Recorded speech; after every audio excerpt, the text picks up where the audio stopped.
Acabas de sintonizar Tan Frikis como yo, un podcast sobre la cultura friki, cine, series, juegos, cómics y literatura. Estamos presentes en iBooks, iTunes, Spotify y Google Podcast o en cualquiera que sea tu podcatcher favorito. Puedes vernos en directo los lunes en Twitch o cuando a ti te dé la gana a través de YouTube. Además, puedes interactuar con nosotros a través de Facebook, Instagram, Twitter, Discord y Telegram. Si estás aquí, es porque eres tan friki como yo. Empezamos un nuevo programa. Bienvenidos, bienvenidas.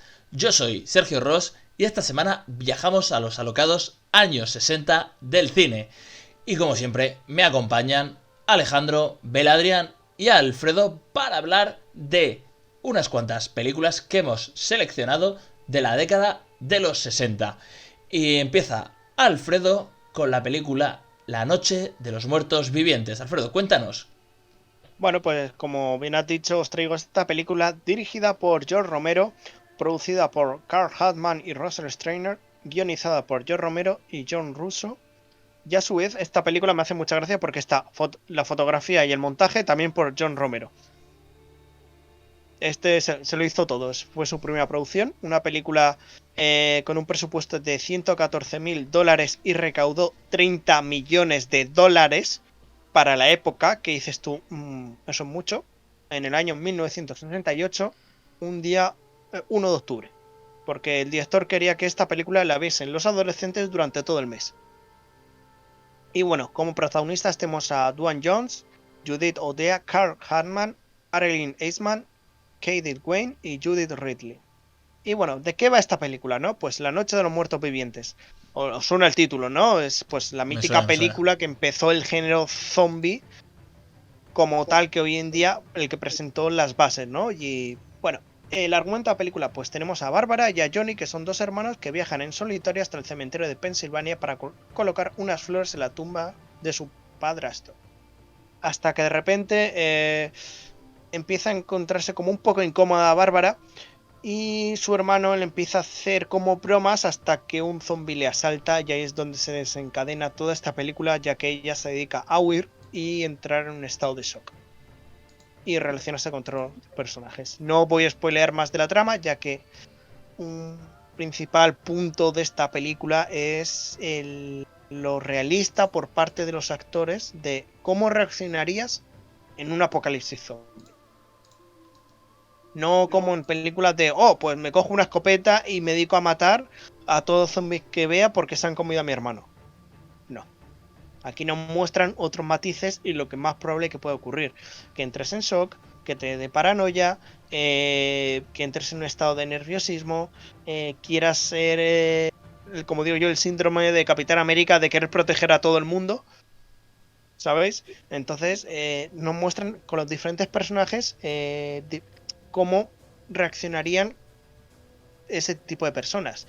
Y esa era la idea principal del director George Romero, ya que los zombies que vemos en la película son bastante extraños. No es el tipo de zombie que nosotros conocemos, que te muerden, te atacan, son rápidos, son lentos, son muy fuertes. Aquí es un poco algo raro.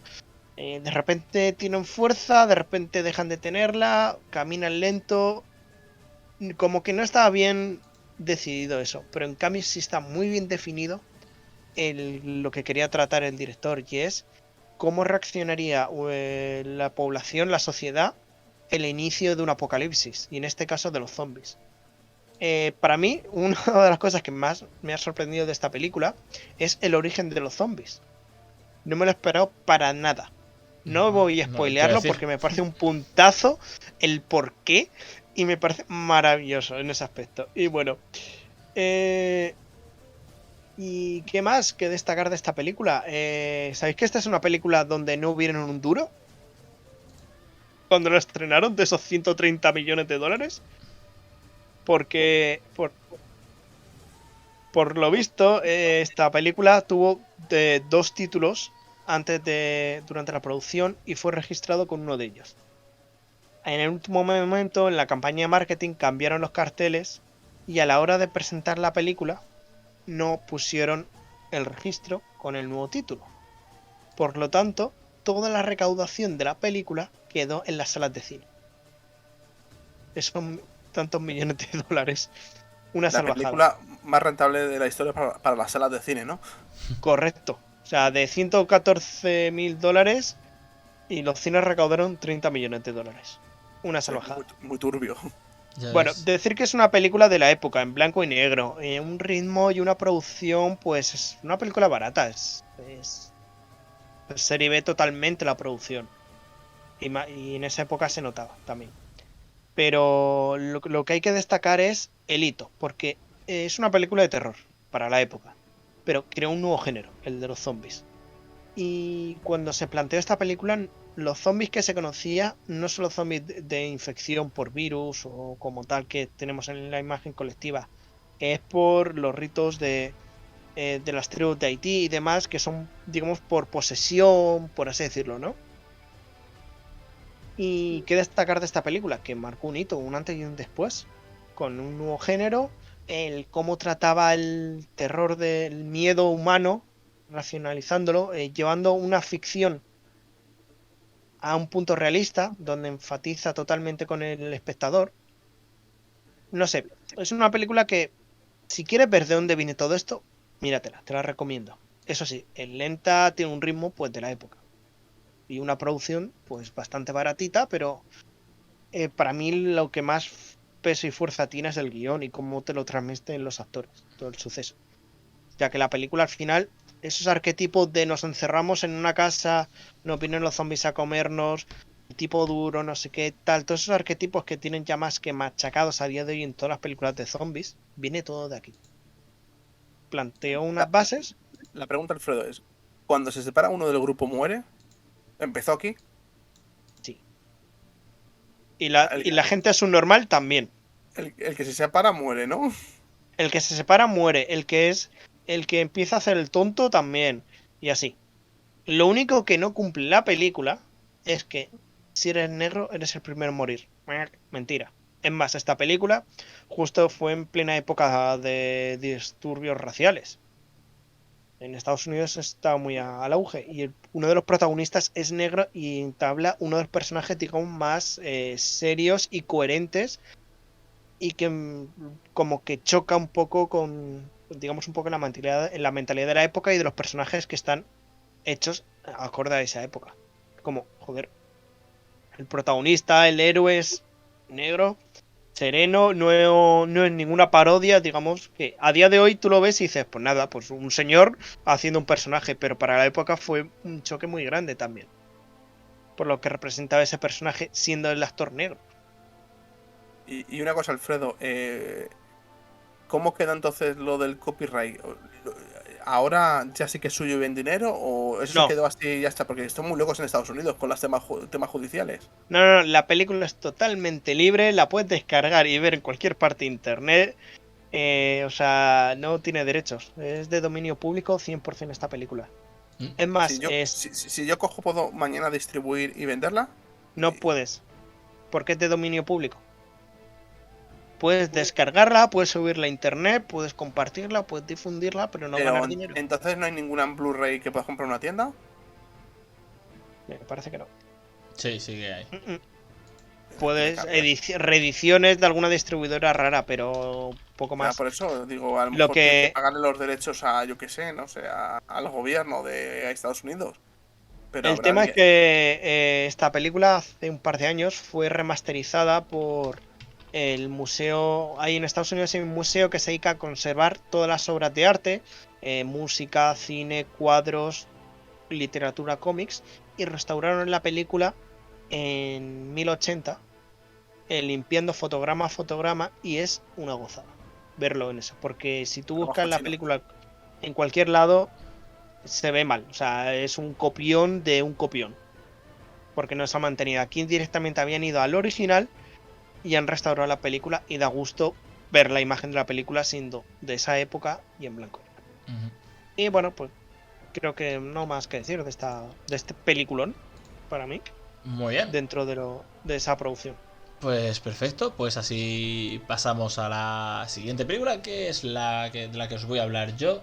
El Apartamento, de Apartment en inglés, que es una película, es una comedia dramático romántica Sí, tiene su cierto punto de drama y de romance a partes iguales, pero lo que es sobre todo es una comedia.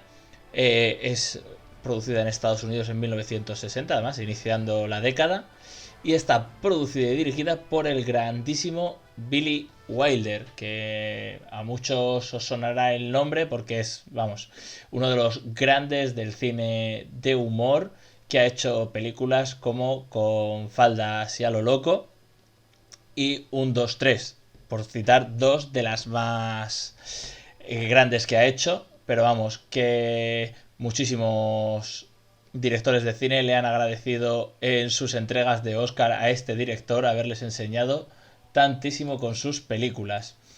Está también protagonizada por Jack Lemmon, el gran Jack Lemmon, que también ha hecho muchísimas películas del oeste en un inicio y luego le ha podido ver en muchísimas más, entre ellas el Hamlet de Kenneth Branagh, la peli de...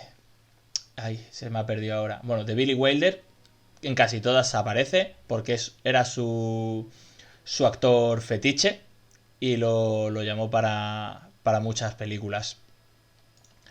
Y bueno, también sale Shirley MacLaine y Fred McMurray como digamos, el trío de actores principales, aunque al resto del elenco se le sudan otros muchos actores que aportan su punto y le dan su toque guay, que hace que la película sea mucho más coral y no se base solo en estos tres. Aunque ya te digo, es una peli hecha con lo mínimo y aún así parece una gran producción. ¿Vale? La historia que cuenta la película es el protagonista, Jack Lemmon, que hace el papel de Baxter. Es un soltero que vive en un apartamento del cual varios compañeros de trabajo superiores se aprovechan para pedirle las llaves para tener relaciones extramatrimoniales en el apartamento. Generando por ello diversas disputas con los vecinos porque le dicen que es un follisqueador, que está todo el día dale que te pego y en ocasiones hasta 2 o 3 veces. Claro, son los distintos compañeros de trabajo que van en distintas horas a ir con las amantes. Que las amantes normalmente también son compañeras de trabajo. Y él no se come un torrado, seguro, ¿no? Y él, Encima. exactamente, no se come un torrado. Ya Pobrecito. no voy a avanzar más sobre esto en la trama, porque la trama justo versa sobre este tema de las amantes y el amor de él y demás. Así que hasta ahí voy a leer sobre esto. Y nada, muy interesante esa trama. Pero bueno, está basada en un guión que había escrito Noel Coward para la película de 1945 Bebe Encuentro. Y luego que era una ampliación de la obra de teatro Still Life de 1936. Y esto es aún una vuelta de tuerca más a esas dos obras. Y bueno, la película fue candidata a 10 premios Oscars, de los cuales ganó 5, incluyendo mejor película, mejor director y mejor guión original. O sea, arrasó. Fue un completo éxito. Y más adelante se adaptó como musical de Broadway, Promise. La película está considerada una de las mejores películas del mundo. Ha aparecido en la lista del American Film Institute y el Sight and Sound, y en 1994 la película fue considerada cultural, histórica y estéticamente significativa por la Biblioteca del Congreso de Estados Unidos y seleccionada para su preservación en la National Film Registry. O sea que tela lo que trae esta película, ¿vale? Estará entonces archivada con la otra, ¿no? Con la de los muertos vivientes. Porque Sí, creo que es el sitio que decía Alfredo. Sí, la película, ya te digo, nos trae unas escenas muy, muy interesantes. Tiene unos diálogos y una comedia agridulce, súper inteligente, que dentro de la simplicidad que parecen mostrar los personajes, en los diálogos es donde está la gracia y el saber hacer de esta película. Esta es parecida, como ha dicho Alfredo, la de George Romero, donde el propio Romero hizo todo de montaje, fotografía. Pues aquí Billy Wilder también hizo todo, hizo dirección, guión, producción y fotografía, creo que también. Así que estaba todo a su medida, pero es que a Billy Wilder le gustaba tomar las riendas de todos los aspectos de las películas en las que hacía y hacerlas de esta manera, simples, bonitas, sencillas. El personaje de Baxter es... ¿cómo decirlo? La mejor interpretación de un loser. ¿Vale? Es un loser en todos los aspectos. Yo creo que es el loser por excelencia del cine. Y sin embargo, no deja de ser un personaje carismático y con chispa, que me parece muy interesante. Además, ha dejado grandísimas frases que luego si las hemos escuchado en algunas otras series o hemos visto cosas que suceden en esta serie. Por ejemplo, nos ha enseñado que los espaguetis se pueden escurrir con raquetas de tenis. Creo que eso seguro que os suena haberlo visto en alguna serie, Sí. en alguna sitcom. Pues aquí apareció por primera vez en el cine. Pero seguro que aparece, que esto que lo usaba, seguro que lo usaba Billy Wilder en su época de estudiante. Y una de las frases más socarrona de la película es: si te enamoras de un casado, no te pongas rímel. Ahí lo dejo, ¿sabes? El golpecico que suelta, ¿vale? Lo he dicho. El humor ácido es así muy irónico, muy mordaz. Está ahí, siempre aparece con esa frase final dejándola caer.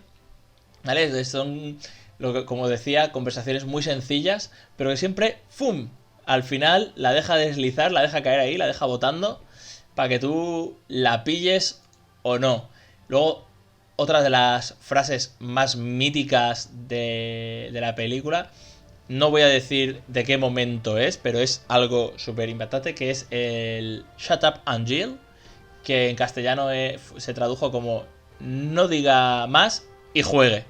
¿Vale? Esa frase es mitiquísima, es muy buena en el cine y en la película llega en un momento que es clave y eso. Es una película, podemos encajarla dentro de las películas navideñas porque tiene lugar en Navidad y tiene una escena con una Nochevieja muy interesante y muy chula que te va a mostrar, pues eso, dos caras de una misma moneda, digamos, y como pues al final sucede lo que bueno, pues lo que sucede. No voy a decir, porque si no, si digo cosas hago spoilers, no quiero hacer spoilers. No. Spoilers, cero spoilers.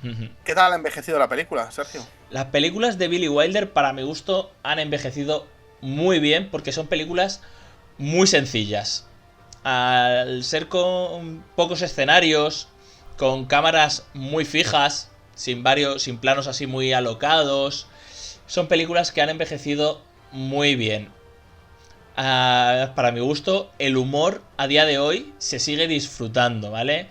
Es un humor que, como he dicho, la deja caer, la deja botando y por lo tanto, a pesar de que en aquella época se hacía un humor muy distinto, Billy Wilder era muy rompedor en la forma de hacer las cosas y así, ha sido el maestro de muchísimos de los grandes actores y directores de películas de humor de hoy en día. Entonces es un humor que aún hoy en día se puede ver.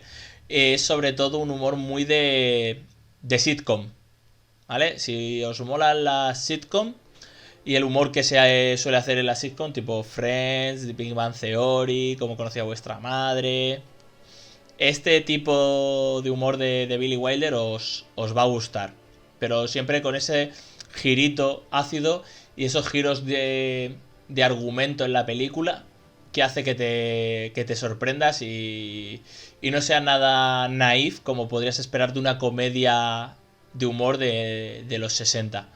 Y yo ya digo, para mi punto de vista, no es la mejor película de Billy Wilder, creo que con faldas y a lo loco, o quizás, para mi gusto, la mejor de Billy Wilder es 1, 2, 3. Pero como esta no la había visto, he querido aprovechar la ocasión y verla. Y me parece que eso, que es una gran película que disfrutar y que si os apetece ver alguna comedia sencillita y agradable, de echarte unas risitas, está muy bien. Y actualmente, aparte de bueno que se puede comprar en Blu-ray y demás, la podéis ver en Filmin, Rakuten TV y Apple TV. Todas son de pago, ¿vale? Quizás la más barata es Rakuten TV, que la podéis ver por 2 euros. En Apple TV la podías ver por 8 euros y en Filmin con suscripción de 7 euros. Así que, bueno, pues si os gusta, esas son las posibilidades. Y si no, pues podéis ir al Blu-ray, que seguro que cuesta unos 10 euritos en Amazon. Y pues nada, seguimos con Beladrian, que nos va a hablar de Merlín el Encantador. Pues sí, bueno, originalmente se llamaba The Sword in the Stone, pero claro, eran los 60 y había que cambiarle los nombres a las películas. Hicieron la traducción literal, ¿sabes? Sí, totalmente. En Latinoamérica sí que se llamó la espada en la piedra, pero aquí hicieron la magia del cine. Pues es una película de animación de producción de Walt Disney, dirigida por Wolfgang Reitman, ¿vale? Que ya era un animador de Disney de aquellos tiempos.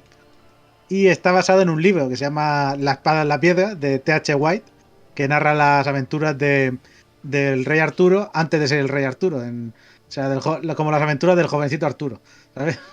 Y su relación con Merlín. Pues esta película de animación, fantasía y aventuras no dura mucho, dura 1 hora y 20. Y recaudó bueno, no sé solo porque, claro, son 4,5 millones de dólares de aquella época, de los 60. Que ya no sé si es mucho o es poco. Sí, pero esta seguro que la que más, en los años en la que más ha ganado, porque ¿cuántos Estaba VHS, Claro. DVDs habrá vendido? Esto al cabo de los años seguro que ganan los demás. Allá rentado. Y bueno, como todas las películas Disney, pues esto va es una película que comienza en Inglaterra con la muerte del rey Uther Pendragon, ¿vale? Y que deja a Inglaterra en una época oscura. Entonces aparece una espada legendaria, que es Excalibur, que está clavada en una piedra, que tiene forma de yunque, ¿vale? Será una piedra, pero tiene forma de yunque. Y pues tenía un mensaje escrito en el mango de la espada, que dice: quien logre sacar esta espada de la piedra será proclamado rey de Inglaterra. Entonces muchos caballeros nobles intentan sacarla, pero no pueden. Y entonces ya dejan de intentarlo y esto pues queda en el olvido. Entonces, pues unos cuantos años después, pues vemos a Arturo, que le llaman Grillo, y es un huérfano de 12 años de edad que trabaja en el castillo de Sir Héctor y para ser escudero de Kai, que es Kai, que es la versión antigua del Dragon's Lair. Es clavadísimo. O sea, tú ves el tipo del Dragon's Lair y el Kai y son lo mismo. Sí. Y pues nada más empezar, pues está cazando un ciervo y Arturo está por ahí moneando y hace que falle y se va a buscar la flecha porque el otro le quería reventar la cabeza. Porque tampoco tenía muchas luces. Y mientras va para allá, pues mientras va a cogerla, pues se encuentra con Merlín, que este lo estaba esperando, ¿vale? Y Merlín pues se presenta como el hechicero más poderoso de ese siglo. Y vemos que vive junto a su búho Arquímedes, que puede hablar y que es muy listo, ¿vale? Entonces Merlín le cuenta a Arturo que tiene un gran futuro por delante y que él será su tutor a partir de ese momento. Y aquí empieza ya la historia de cómo Merlín empieza a educar a Arturo, ¿vale? No quiero contaros más por si no la habéis visto, pero vamos, yo creo que esta película la he visto por Dios. Y si no has visto alguna adaptación o algún otro formato, te lo han contado el cuento. ¿Me estás insinuando que consigue levantar la espada y hacerse el rey? Hombre, no, son cosas que cabe esperar, ¿no? Hombre, sí que es distinto a los cuentos artúricos normales, ¿vale? Donde, por cómo es, o sea, es como otra versión. Y está curiosa, porque yo diría que hay que decir que la película, pues, ha cobrado. Yo le veo que ha cobrado más importancia ahora en la actualidad que en cuando se sacó, ¿vale? Porque yo ahora, al verla, claro, hacía muchos años que no la veía. ¿vale? Pero era de mis favoritas porque me gustaba mucho. Y al volver a verla me doy cuenta de que no era una película de fantasía, sino más bien una película de ciencia ficción. Y diréis, ¿por qué? Buena Porque pregunta. Merlín, nada más empezar, dice que es un viajero del tiempo, que tiene poderes mágicos y que viene del futuro. Y de hecho, durante la película viaja al futuro. O sea, Sí, y es verdad. que ha estado como en otros mundos también. O sea que aquí vemos algo muy parecido a lo que pasa en los isekais estos japoneses, que viajas a otro mundo y te quedas allí con superpoderes que ganas. O sea que puede ser que esto sea el primer isekai que no sea japonés. Y ya te digo, este me parece muy adelantado a su tiempo y que esto no lo de pequeño no me había dado cuenta, ¿sabes? Pero al volver a verla digo, hostia, se le pueden sacar cosas, Te iba a decir, ¿sabes? De esta Beladrian, película. ¿no podría ser Merlín un Doctor Who? Claro, también para... Pero Doctor Who es más, vino después de esto, me parece, que es del 66. Mm, O sea, si no es de la misma época, es de la misma década. Pero ya no sé si va este antes o después, yo creo que va después de Doctor Who. no sé, no sé. Pero sí es muy eso. Y luego ya te digo, ya comentando la película y demás, yo la veo muy... Tiene muchas cosas muy roleras. De que la gente se aprovecha de esta película a más no poder. Porque yo no sé cuántos personajes, cuántos penejotas que son sabios o magos así poderosos se han inspirado en este Merlín. Porque eso es como un poco loco, así como excéntrico, con mala leche, que es socarrón, que te la va colando, ¿sabes? Junto con el búho, ¿sabes? Que en vez de un ayudante tiene al búho, ¿sabes? Que con el que va ahí lanzándose pullicas, ¿sabes? O sea que yo ya te digo que yo en varias partidas de estas que he hecho he metido personajes que son clavados a este. Me hace mucha gracia y la tontería de las canciones, porque hay que decir que esta película tiene de canciones, tiene 3 canciones, pero no son las típicas de Disney, de estas de que dices, hostia, a ver si paran de cantar y siguen para adelante, ¿sabes? Sino que están muy bien metidas. O sea, por ejemplo, nada más arrancar con la del el Hockey Pocket este, cuando empieza él a empacar toda la casa, que la mete en la mochila de la Mary Poppins. Es igual, o sea, si os fijáis, es la misma maletilla de Mary Poppins. Y empieza ahí, es muy gracioso. Además, la tontería del azucarero la hemos dicho muchas veces en uno de mis grupos de rol, con la tontería esa de estate quieto, azucarero, ¿eh? Ya estás dando por culo otra vez. O sea, por ejemplo, a René le decimos, digo, para ya, azucarero. No sé qué tal, y nos reímos. Nos hace mucha gracia. O cada vez que aparece un mago y hace alguna tontería, ya está el Hockey Pocket este, aquí haciendo el mongolo.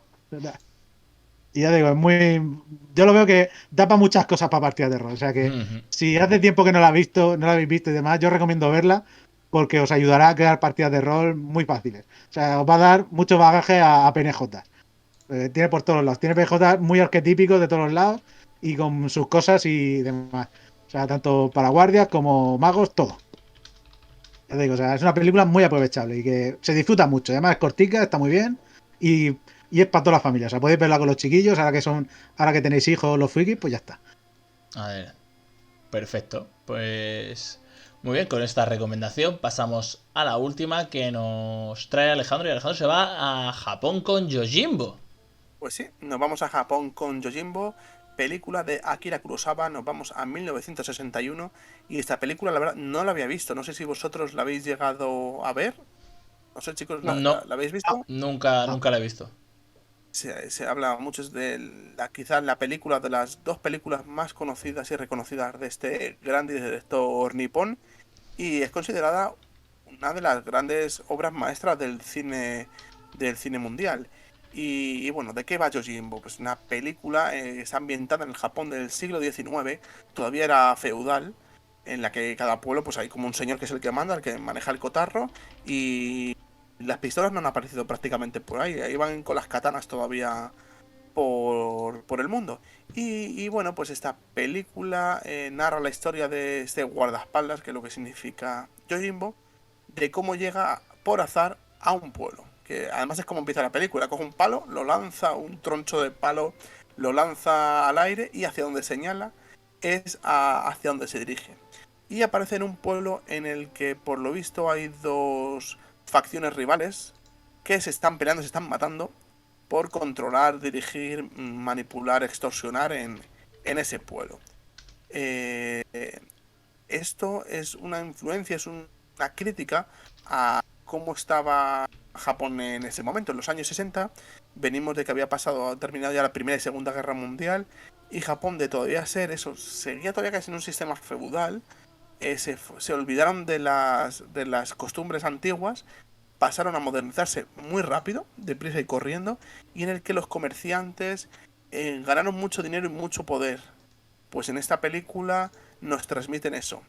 En esta película los jóvenes no quieren seguir las tradiciones de sus padres, no quieren continuar en sus granjas o en sus talleres, sino que quieren convertirse en jugadores. Y sí, jugadores, pues a jugar a los juegos de azar, en los que al final se endeudan, tienen problemas, tienen que matar o son asesinados, y es lo que pasa y por lo que hay este caos en el pueblo.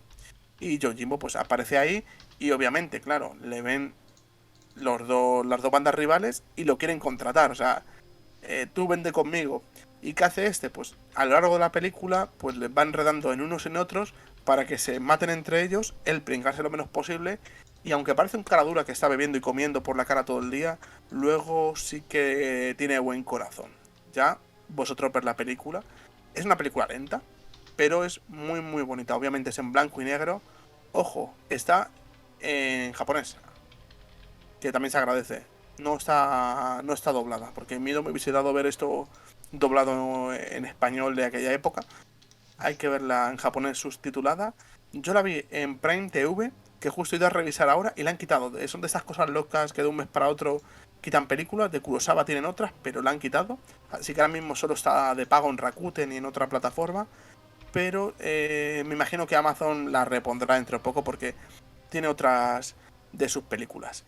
Gustó tanto esta película que luego, un par de años después, hicieron una secuela, continuando las historias de Yojimbo. Y bueno, hablemos de esta película. No llegó a ganar ningún Oscar.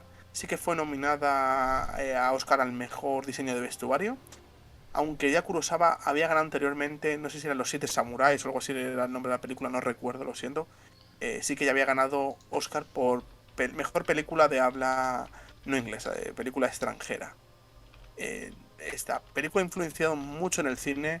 Ya lo comentamos en el podcast, no sé si recordáis el capítulo Mandaloriano, en el que va a un poblado así que pelea contra una chica así como oriental y cuando consigue la lanza. Y aparece un personaje que es muy querido que esperábamos de otras tramas de Star Wars.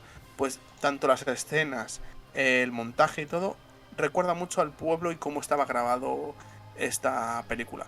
Porque aquí Kurosawa le llamaban el emperador, ahí en Japón, no el emperador de Japón, sino su mote como director era el emperador, porque era muy firme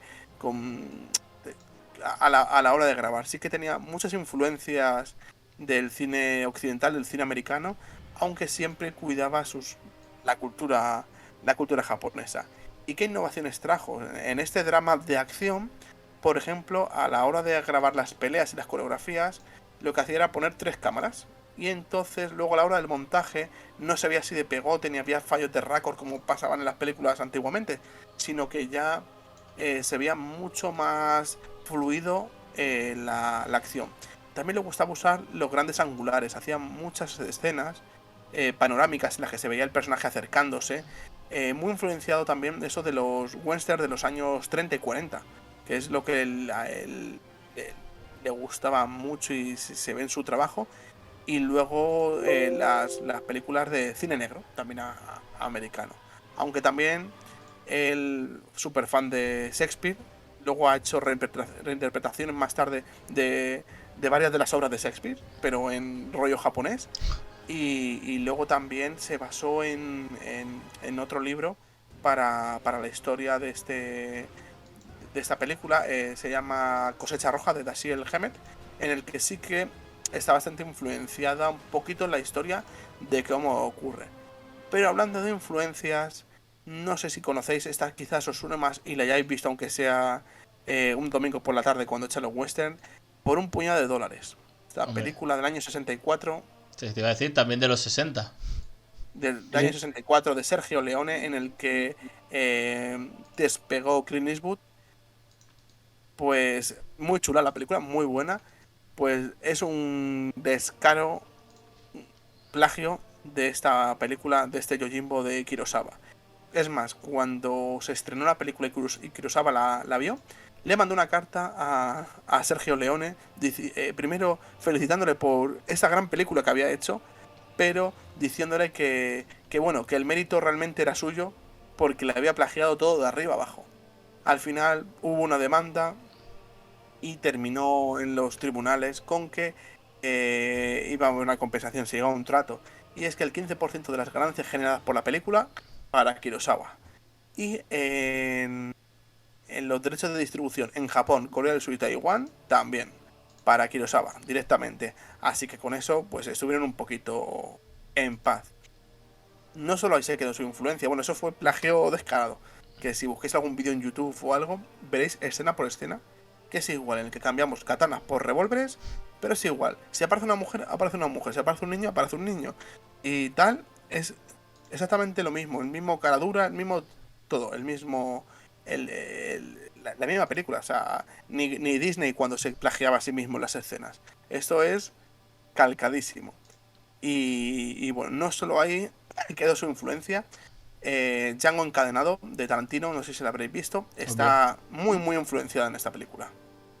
Así que si os gusta, ya sabéis de dónde... Estas son las cosas que me atrajeron de ver esta película, realmente es cómo ha influenciado. Porque luego como película la ves y dices, vale, está bien, es una película antigua, es lenta, es muy bonita, pero es más el ver cómo ha influenciado y qué es lo que trae. Porque tú la ves ahora y dices, esto es un poco petardo porque es muy lento, también es japonesa, como está hecho, pero todo lo que trae detrás, aunque también la historia es muy buena, es cómo lo hace.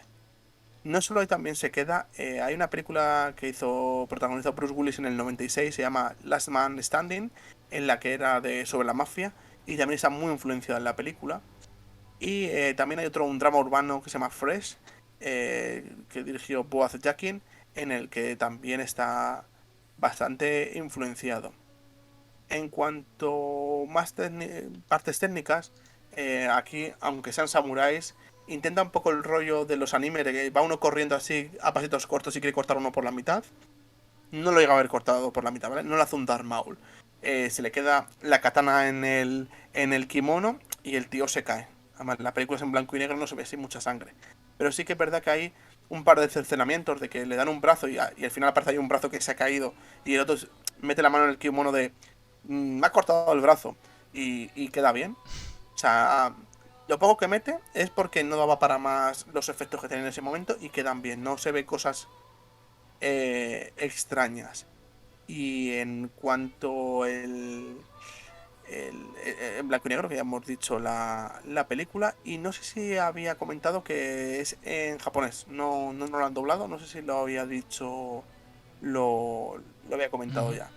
Así que bueno, esta es una de las grandes películas de la historia de los 60, Akira Kurosawa, muy recomendado que os busquéis, a ver si Amazon la repone o en otra plataforma, Yojimbo, que solo por su historia y lo que ha supuesto para el cine, darle una oportunidad y adentraos en el cine japonés. Muy bien, pues con esta recomendación cerramos la lista de recomendaciones. Pero bueno, también recordaros que estas son 4 películas de todas las que se estrenaron en la década de los 60. Hay muchísimas más películas dignas de tener también, de ser nombradas y de tener su propio podcast. Voy a hacer un repaso por algunas así rápidamente. Tenemos la película original de Ocean's 11, El planeta de los simios, la original, la primera, Romeo y Julieta, El graduado, Los pájaros de Hitchcock, Barbarella, que también hemos hablado de ella alguna vez. ¡Ay, Barbarella! Sí, Barbarella. Desayuno con diamantes. Los 60 fue una década espectacular para James Bond, donde tenemos a Casino Royale, Doctor No, Desde Rusia con Amor, Solo se vive dos veces, entre otras. Creo que me he dejado alguna por el camino, pero vamos. Casino Royale, quiero resaltar una cosa, que fue la primera película de James Bond llevada al cine y es un James Bond anciano y es de coña la película. Sí, es verdad. Está en el casino y dice que vienen los indios y aparecen indios lanzando flechas en mitad del casino como si fuese una peli del oeste. Es la leche esa película. Bueno, Beladrian ha hablado de Merlín el Encantador, pero tenemos otros 2 éxitos de Disney, como son Mary Poppins y Los 101 Dálmatas. Sí, mira, están de moda también. La película original de The Italian Job, también se estrenó en los 60, 2001, Odisea en el espacio, My Fair Lady, vamos, Cleopatra, y si me dejo alguna, La semilla del diablo, Rosemary's Baby, también, que también ha tenido su remake recientemente, hace un par de Eso años. sí que tuvo spoiler en el título, aquí en España. Sí. Tía, cómo joderla, cómo joder una película con el spoiler, con el título. Como la de Star Wars. Exacto. Bonnie and Clyde, también. Tenemos del oeste, como no, pues si Alejandro lo ha dicho antes, por un puñado de dólares, también tenemos el bueno, el feo y el malo. Peliculón, peliculón. Uh-huh. Ahora la podemos ver con una hora extra de metraje. Ahora dura 3 horas en vez de 2. Para que tu siesta sea aún más larga. Tenemos The Sound of the Music, o como se conoció en España, Sonrisas y Lágrimas, pero como se conoció en Latinoamérica, La novicia rebelde. Toma ya. Toma, ahí. El cuento de la criada, La novicia rebelde. Tenemos también la película Lolita de Stanley Kubrick. Otra película brutal. Lawrence de Arabia, de Peter O'Toole. Muy buena. Así que entre esas, algunas por nombrar. Bueno, 1, 2, 3, que también he nombrado yo de Billy Wilder antes. Y por terminar, una de Alfred Hitchcock, Psicosis, de 1960.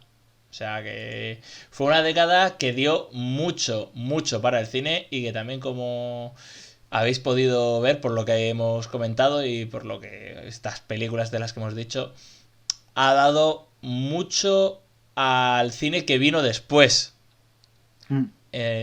Fueron películas que han generado legado, que han generado marca. Creo que el cine actual empezó a forjarse a partir de esta década y el cine que se hacía anteriormente era muy diferente. Yo no sé si es por el cambio tecnológico o porque los 60 fue muy expresivo, fue una explosión cultural. No sé, o las dos cosas realmente. Yo creo un poco las dos cosas.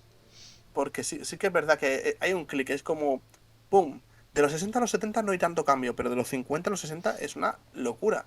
Es más, a mitad de los 60 pasamos al color ya. Uh-huh. La película que hemos dicho Alfredo y yo eran en blanco y negro. La tuya, Sergio, ya era en color. En blanco y negro. Y la de Beladrian ya era en animación, ya con color. Por cierto, se llevó el Oscar a mejor montaje en blanco y negro. Porque en aquella época en los Oscars se daban el montaje en blanco y negro y el montaje en color.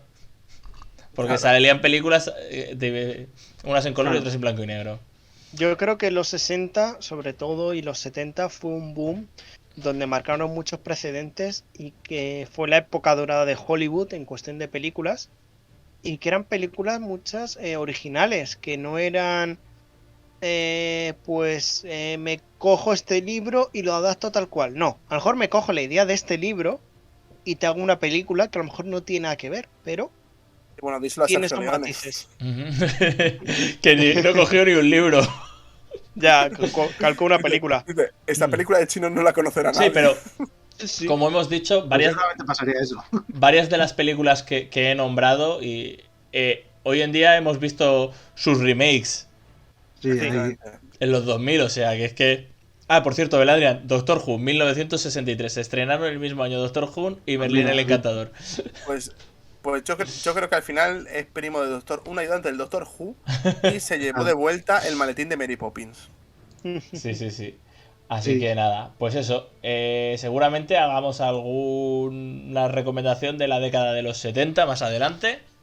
Así que nada, ir preparándose y decirnos cuáles son vuestras películas favoritas de los 60 y dejarnos recomendaciones de los 70 para que veamos también. Así vamos preparando el próximo programa. Y nada, hasta aquí el programa de hoy. Esperamos que os haya gustado, que hayáis tenido muy buenos recuerdos de cuando visteis las películas o que descubráis algunas nuevas joyitas.